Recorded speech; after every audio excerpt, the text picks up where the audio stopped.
Kada ku manta ku yi subscribe sannan ku dangwala mana alamar ƙararrawar sanarwa. Muna ɗebo ruwa da itace yayin da mata ke dafa abinci. Cewar fasinjojin jirgin ƙasa da aka yi garkuwa da su. To amma kafin kawo cikakken rahoto da yau farkon kasancewarka da wannan tasha ta mai albarka.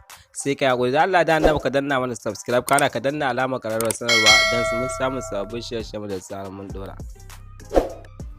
Bayan ya samu yanci, ɗaya daga cikin fasinjojin jirgin ƙasan Kaduna ya bayyana ayyukan da suka yi a hannun 'yan ta'adda.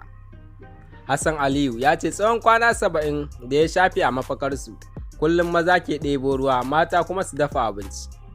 A watan Maris da ya gabata, wasu 'yan ta'adda suka farmaki jirgin ƙasan Kaduna zuwa Abuja, suka sace fasinjoji. Daga Kaduna, ɗaya daga cikin fasinjojin jirgin Kaduna zuwa Abuja da 'yan ta'adda suka sace a watan Maris, Hassan Aliyu, ya ba da labarin irin bautar da suka sha lokacin da suke tsare. A wata hirar bayan fage da jaridar Daily Trust, Aliyu ya ce, tsawon kwanaki 70 da ya shafe a mafakar 'yan ta'adda, shi da sauran mutane na cin wata matalauciyar shinkafa da tuwo da kuma abincin gargajiya. Ya ce, yayin da matan cikin suke aikin girki kullum, kana su yi wanke-wanke, su kuma maza suke zuwa su nemo itace, sannan kuma su ɗebo ruwa a kowace rana. Aliyu ya ce, muna cin abinci kaɗai domin mu rayu. Suna ba mu isasshen abinci, suna ciyar da mu yadda ya kamata. Idan ana maganar yawa, muna da shinkafa da aka dafa da mai da magi.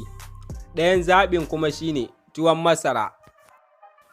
Yadda muka rayu ba 'yanci, Aliyu ya ƙara da cewa ba su samu matsala game da ibadar Allah ba, kuma 'yan ta'addan ba su ci mutuncinsu ta kowane fanni ba. Inda ya ƙara da cewa kawai ba su da 'yanci, ko me za ka yi sai ka nemi izini. A zantawarsa da jaridar, Aliyu ya ci gaba da cewa duk abin da za ka yi tilas ka nemi izini. Abu ɗaya da ba sai mun nemi izini ba shine idan za mu tattauna tsakaninmu, ba magana canza tufafi saboda ba mu zo da ko ɗaya ba. Za mu je rafi mu yi wanka mu wanke kayanmu, mu jira su bushe sannan mu dawo. Sun tanadar mana sabulu. Yadda muka rayu da aka fara ruwan sama. Lokacin da aka fara ruwan sama, Aliyu ya ce, akwai wasu rumfar kwano da suka yi guda 3 ko 4.